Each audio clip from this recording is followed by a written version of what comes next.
जय भूमि देवता की। हम भूमि देवता के मंदिर में पूजा आराधना करने के लिए आए हुए थे। अब हम भूमि देवता की आराधना करके अपने घर को जा रहे हैं। रास्ते का आपको हम हाल दिखाएंगे, पूरा वृत्तांत देंगे। जंगल से हम किस तरह से गए, क्या जंगल की खूबसूरती नज़ारे, ठंडी ठंडी हवा चल रही है, कूल है, काफ़ी आराम लग रहा है।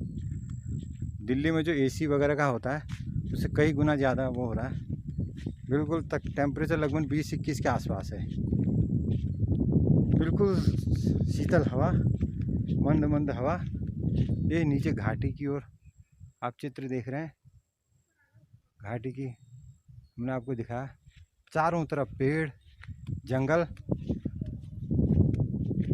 यहाँ का जो शुद्ध हवा पानी है उत्तराखंड का, और ख़ास तौर से पहाड़ का, वो बहुत ही शरीर के लिए लाभदायक है। शरीर के कितने भी रोग हों, हाई बीपी, लो बीपी, ब्लड प्रेशर वगैरह, यहाँ लोगों को जनरली नहीं होते हैं।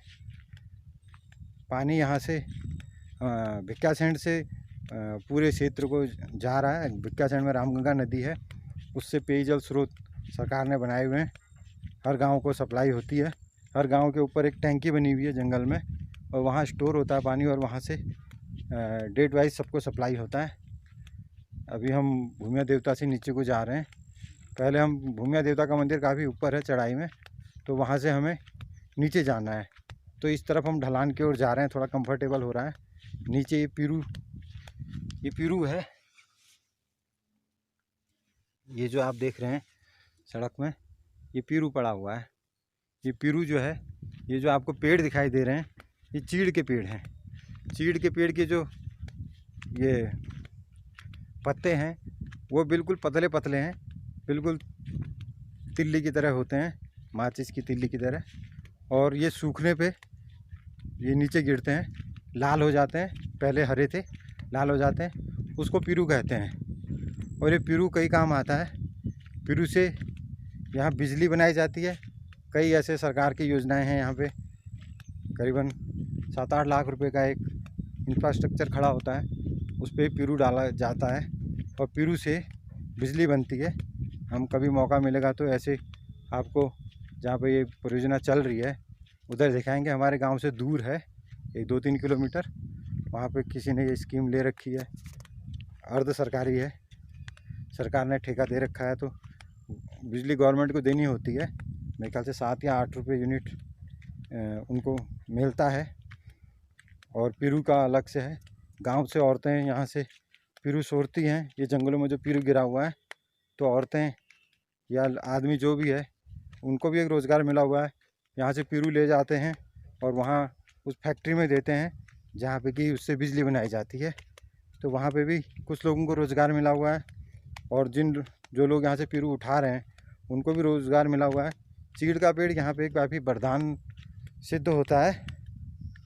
सड़क थोड़ी कच्ची है, इस टाइम हम ज़रा कच्ची सड़क में जा रहे हैं। ये सरकार की ओर से बनती रहती है बीच बीच में योजनाएं। आगे जाके आपको पक्की सड़क भी मिलेगी, सीमेंटेड है। और यहाँ पे अभी काम होना है। 1-2 साल में सरकार की ओर से ऐसी स्कीमें आती रहती हैं, इससे भी लोगों को रोज़गार मिलता है। यहाँ रोज़गार के साधन बहुत कम हैं।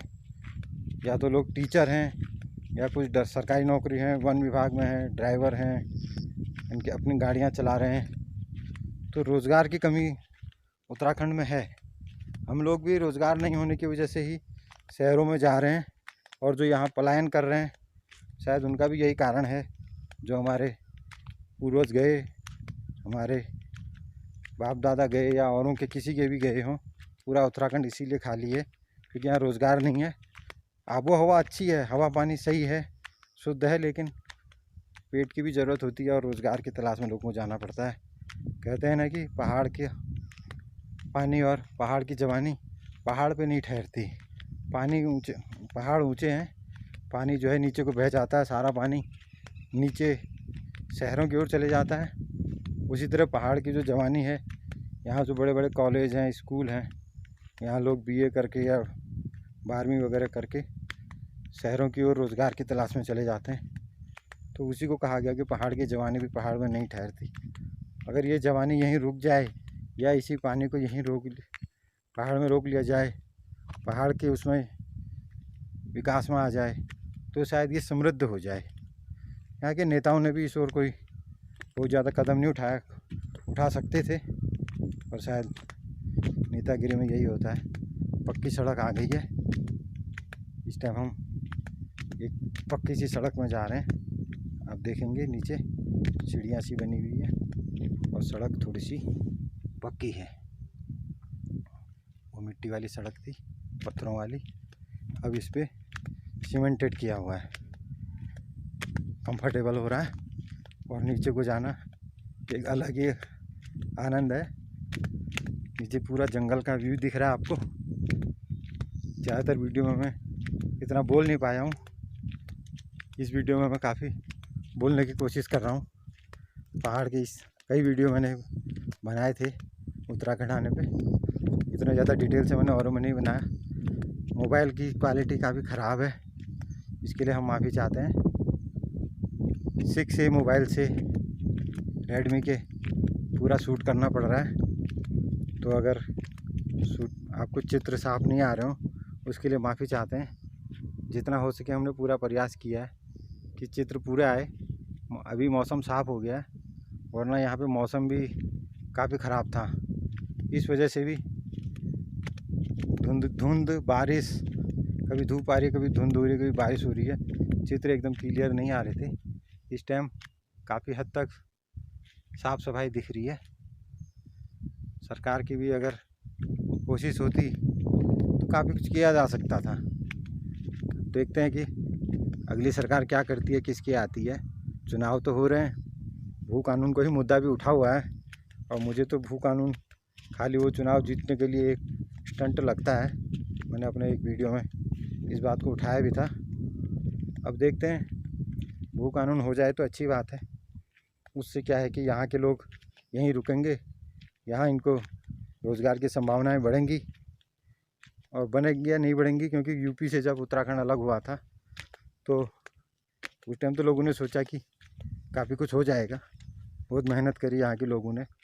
मुजफ्फरनगर कांड, किच्छा कांड, लाखों लोगों ने अपने आजान की आहुति भी दी।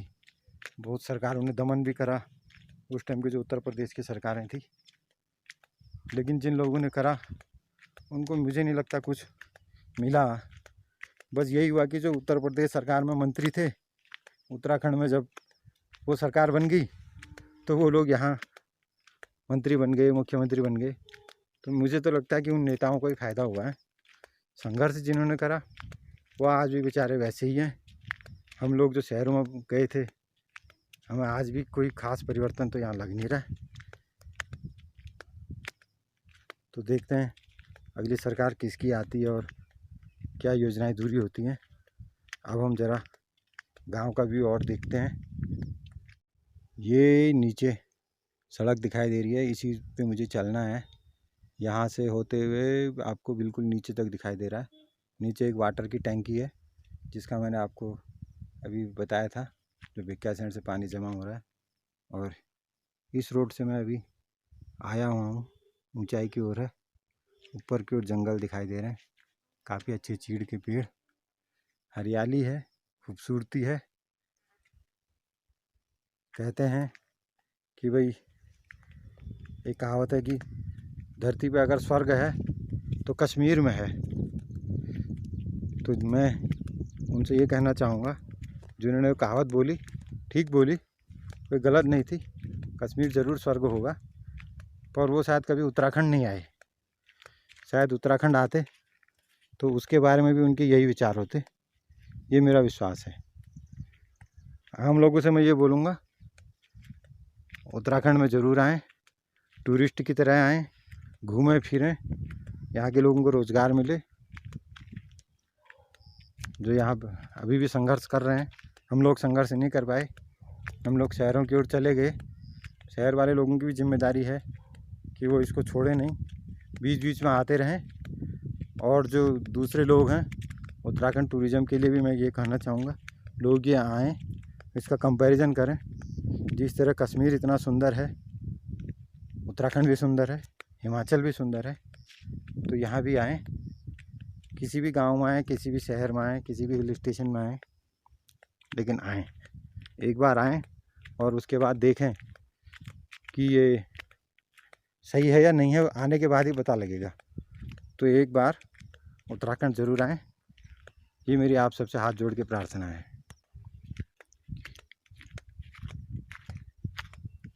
नीचे गौ माता घास चर रही है और नीचे एक हमारी गांव की चाची ग्वाले आई हुई है गाय चराने के लिए। काफ़ी नीचे गहरा घाटी सी है। बहुत नीचे जाके नीचे आपको डाबर गांव दिख रहा है। 2 डाबर हैं, एक तल्ला डाबर, एक मल्ला डाबर। तल्ला डाबर नीचे को बोलते हैं और मल्ला डाबर उसके ऊपर वाले गांव को बोलते हैं। तल्ला मल्ला का यही है, ज़्यादातर गांव में तल्ला और मल्ला वर्ड यूज़ होता है यहाँ पे। तो मल्ला ऊपर को बोलते हैं और तल्ला नीचे को। ये एक उत्तराखंड का है, वो है नियम है। यहाँ से दूर हमें मेन रोड भी दिखाई दे रही है, जो रोड सीधा दिल्ली को जाती है। एक साइड दिल्ली, दूसरा साइड रानीखेत, यही रोड है। हमें वहीं पे जाना है अपने घर में। उत्तराखंड सरकार की पेयजल योजना का ये पाइपें दिख रही है, जो सीधे पहाड़ से होते हुए भिक्यासैंण से होते हुए यहाँ आ रही है। भिक्यासैंण यहाँ से लगभग 50 से 60 किलोमीटर दूर है। वहीं से ये सबको जल की व्यवस्था की गई है। हर गांव में टंकियाँ लगी हुई हैं, स्टोर होता है जहाँ पे पानी। फिर वहाँ से डे टू डे एक एक पाखई को, एक एक इलाके को सप्लाई होता है। ये जो सामने टैंक की दिखाई दे रही है, इसी में पानी स्टोर होता है। ये नीचे किसी ने चीड़ के पेड़ काट भी रखे हैं और ईंधन के लिए लकड़ी यूज़ होती है। पेड़ काटना मना है यहाँ पे, सरकार ने पेड़ काटने पे लगा रखा है बैन। हाँ, जो सूखी लकड़ी होती है वो आप आग जलाने में यूज़ कर सकते हो। कुछ बीच में सूखी लकड़ियाँ अपने आप झड़ जाती हैं, जैसे कि पीरू झड़ा, उसी तरीके से सूखी लकड़ी भी झड़ जाती है। वो एक छोटा सा गोयल देवता का मंदिर, देवस्थान में आपको ऐसे कितने छोटे छोटे मंदिर दिखाई देंगे। ये पानी की टैंकी बना रखी है, ये पूरे गांव के लिए है। ये काफ़ी बड़ा गांव है, लगभग 1000 लोग रहते हैं यहाँ पे। और ये पानी यहाँ पे स्टोर होगा और सबका डेट बटा हुआ है, उस हिसाब से ये पानी सबको सप्लाई होता है। नीचे पाइप की लाइन आ रही है और यहाँ पे ताला लगा रखा है नीचे। ये ताला खोल के नीचे वाल है, तो वाल से जिधर को भी पानी सप्लाई करना है वहाँ को सप्लाई होता है। तो पूरी व्यवस्था की गई है। शहरों की तरह सरकार ने अपनी ओर से अच्छी कोशिश की है, अच्छा प्रयास है। सड़कें बनी हुई हैं।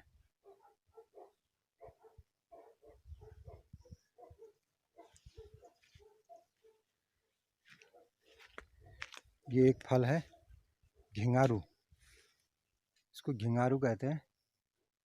लाल रंग का फल है, जंगली फल है, काफ़ी मीठा होता है। जब यहाँ आएँ तो इसका स्वाद भी चखें। यहाँ पे काफल, घिंगारू और हिसव होते हैं। इस टाइम काफल का मौसम तो है नहीं और हिसव भी शायद बारिश से झड़ गए। हाँ, घिंगारू हमें ज़रूर देखने को मिल रहे हैं, तो आप घिंगारू का भी आनंद ले सकते हैं। और अप्रैल में आए तो काफल और हिसव भी यहाँ पे एक जंगली फल है। बाकी फल फूल, नीचे गुल देवता का मंदिर भी दिख रहा है। बाकी फल फूल टाइम टू टाइम होते हैं। इस टाइम ज़्यादा फलों का मौसम नहीं है, सर्दियों में होता है। ये पानी की टैंकी है जहाँ से कि सबको सप्लाई हो रहा है। गांव में ऐसे ही कई तरह की योजनाएं सरकार ने दी हुई हैं। अभी तो सरकार की ओर से प्रधानमंत्री लोन भी मिल रहा है। तो मैं तो ये कहूँगा कि लोग शहरों की ओर अब पलायन ना करें। जो चले गए वो चले गए, लेकिन जो बच गए वो अभी पलायन ना करें और यहाँ पे थोड़े से पैसों में, थोड़ी सी पूंजी में अपना ही रोज़गार करें। कोई चप्पल बनाने का कर रहा है, कोई डब्बे बनाने का कर रहा है, कोई मुर्गी पालन, मत्स्य पालन, मछली पालन या और भी कई रोज़गार हैं जो कि मुझे अभी नहीं पता। नेट से भी हो रहे हैं, इस टाइम तो इंटरनेट का काफ़ी योगदान हो गया है। मैं स्वयं आपसे इंटरनेट के माध्यम से ही मिल रहा हूँ, तो ये भी नेट के थ्रू भी बहुत सारे ऑनलाइन कारोबार हो रहे हैं। तो मैं तो आप लोगों से बोलूँगा कि जो चलेंगे चलेंगे, लेकिन अब लोग शहरों में ज़्यादा ना जाएं। बहुत ज़्यादा तरक्की की उम्मीद हो तब जाएं। अक्सर मैंने देखा है कि लोग जो है कम पैसों में भी चले जाते हैं वहाँ। 12-15 हज़ार की नौकरी करने से बेटर है कि यहाँ पे आपको उतने मिल जाएं, तो आपका जीवन ज़्यादा समृद्ध होगा, क्योंकि यहाँ खर्चे कम हैं। आप अपने खर्चों पे लगाम लगाएं, एक्सपेंसेस पे लगाम लगाएं, तो उससे भी इनकम बढ़ सकती है। ये किसी ने पेड़ काट के रखे हुए हैं यहाँ पे, शायद लकड़ी जलाने के लिए, सूखे से लग रहे हैं। तो मेरी तो यही लोगों से वो है कि भाई आप जो है अब पलायन ना करें, पलायन को रोकें। और सरकार से भी मेरी है यही रिक्वेस्ट है कि भाई वो जो है अब पलायन को रोकें।